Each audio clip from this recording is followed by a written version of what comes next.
At this point, all I can say as an Uncle from Another World fan is that being a fan of said show is pain, because now we are officially in the second delay for this 13 episode anime. Episode 13 has been delayed, no new release date as of yet.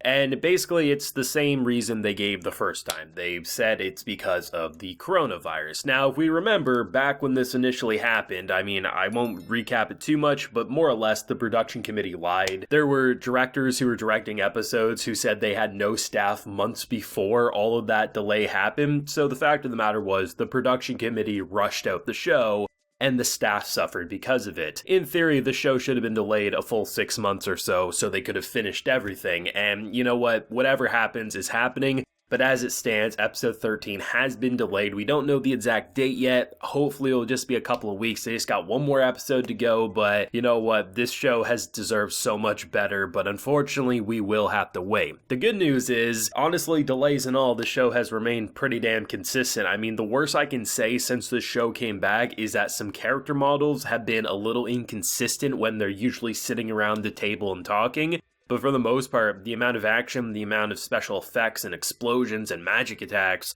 the show has remained very, very consistent. But it is what it is. All we can do is wait and hope for the best for the last episode. As long as we don't get stick drawings for episode 13, I'll be a happy camper. Now, I did get a full live reaction on the Patreon to this episode, so do consider supporting if you want to see that. But let's talk about this one, because honestly, at this point, all I can say is, if the harem isn't the death of Uncle in this world, honestly, the delays probably will be his death. Because the amount of rage and heartbreak and love that can radiate between any of these characters on screen, I mean, Elf is dangerous. Elf is a yandere on the move, and yes, she can melt into an adorable cinnamon roll as seen by him giving her his name.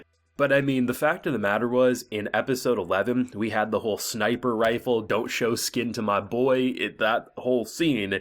She don't share. And then in this episode, we get the whole lap pillow scene, and then in return, we see some of the most ferocious dagger eyes I think we've ever seen on this woman. And honestly, just the fact of the matter was, the amount of rings he's given out, the fact that this show doesn't shy away from what it's doing. Of course, they would give Mabel her ring as a necklace so we can zoom in on the cleavage before she then puts it on. We know what this show's doing, and we thank it for it. But most importantly, the fact that you're seeing these legit relationship pairings who blossom.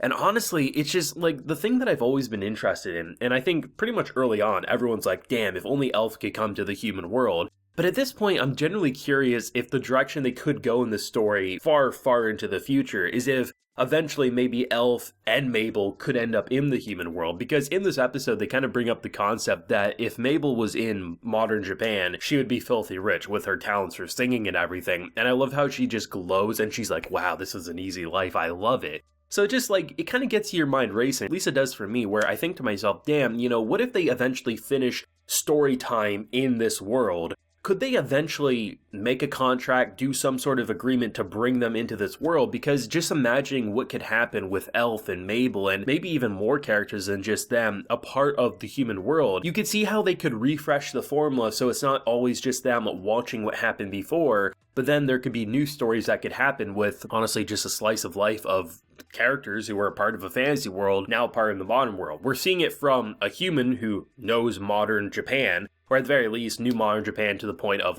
knew what a Sega was, and how he interacts with this fantasy world. It'd be very interesting to then at some point, maybe halfway through the actual story's run, bringing them into his world and seeing it from their perspective. There's multiple ways to do it, and I think you don't see that type of formula enough on either of those sides, so to have them kind of both all in one show I think would be interesting. But as it stands, I love that we're actually getting character development for Uncle as a person. I mean, ever since this show came back, his actual character development has been phenomenal. Rather than just feeling like a meme-worthy orc character, as characters refer to him as, he's smiling. He's actually showing signs of happiness. And the fact that he just is so much more human now, it makes it feel like this journey hasn't just been for comedy, or it hasn't just been for shock value at times. It actually feels like we're learning a lot about him as a person, and in doing so, feeling like we're connected to this adventure more than just the next funny situation that will pop up. And that's what I love about it, because all the characters have something to offer, whether it's the trio of heroes, whether it's Mabel and the fact that she ends up making a monster that sings so she can live as a hermit in the woods, or Elf just being Elf, right?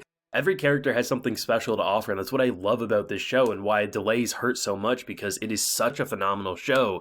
that had it not had as many production issues as it did, and had it had more source material out there, we could have potentially seen this show go on for far longer. But honestly, at this point, I'm betting on this being a one-season show, and if we want more, we're gonna have to go read that source material, because the production committee for this one, I just don't have faith in. But you never know, anime production can always surprise you on what gets greenlit for more, so maybe we will get more, only time will tell. But in terms of what I've seen now over 12 episodes from Uncle from Another World, I would still rate it as one of the stronger isekai series that I've personally seen. It hits my funny bone, it makes me laugh, it has character pairings both in modern day and in his second life there that are just so fantastic. Its magic system and its action are so much more complex than so many shows that are dominated by those scenes. Like, it's not just simply characters casting fireballs or pulling a sword from thin air. Like, everything about it just feels like there's a complex architecture there, that everything has been thought out thoroughly, and it feels like it was written by someone who understands this genre of storytelling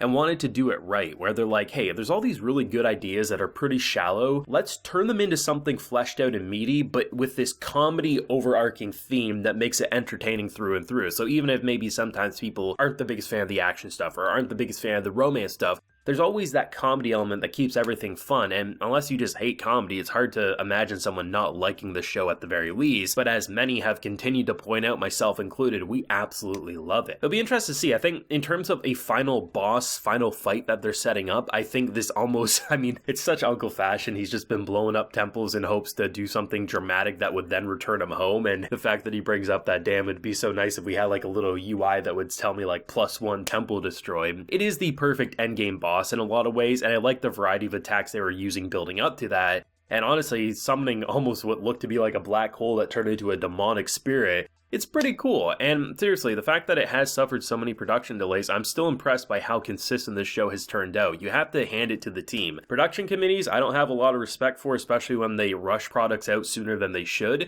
But the team responsible for actually making this show are giving it their all clearly, because this show has not missed a beat, and the minor inconsistencies typically would get fixed in a Blu-ray release, but who knows with a show like this in terms of, you know, once episode 13's out, they're just moving on with their life. And the fact that we had that whole Sega joke with Sonic in terms of the singing scene, I just thought that was so fantastic. I was actually thinking it was a different song at first, just because video game music from back in that day were very similar to one another, just because of how memory and stuff worked. So at first I was like, oh, I get exactly what the joke was, and then they kind of reveal more information. It was just nice to see that kind of play off, because I've been told before, like, Sega sponsored this anime. I'm not sure if that's true or not, but I would believe it if it's true, just because of how much Sega is a part of this. But I love the fact that they're actually playing off those gamer moments, like the fact that if you put the disc in a boombox, right, you know, you get this weird sound and everything, and because he didn't have the internet, he didn't know he could actually do that straight from the actual source of the console. Just those little moments go a long way, I find. Thoughts and feelings yourself on episode 12. Thoughts on the delay, if you got any, of course, do let me know down below. Leave a like if you enjoyed, and subscribe if you're new around here. Like I mentioned, full live reaction is available on the Patreon. You can also get video shoutouts, so do consider that if you so wish. So until next time, everyone, please take care and have a good one.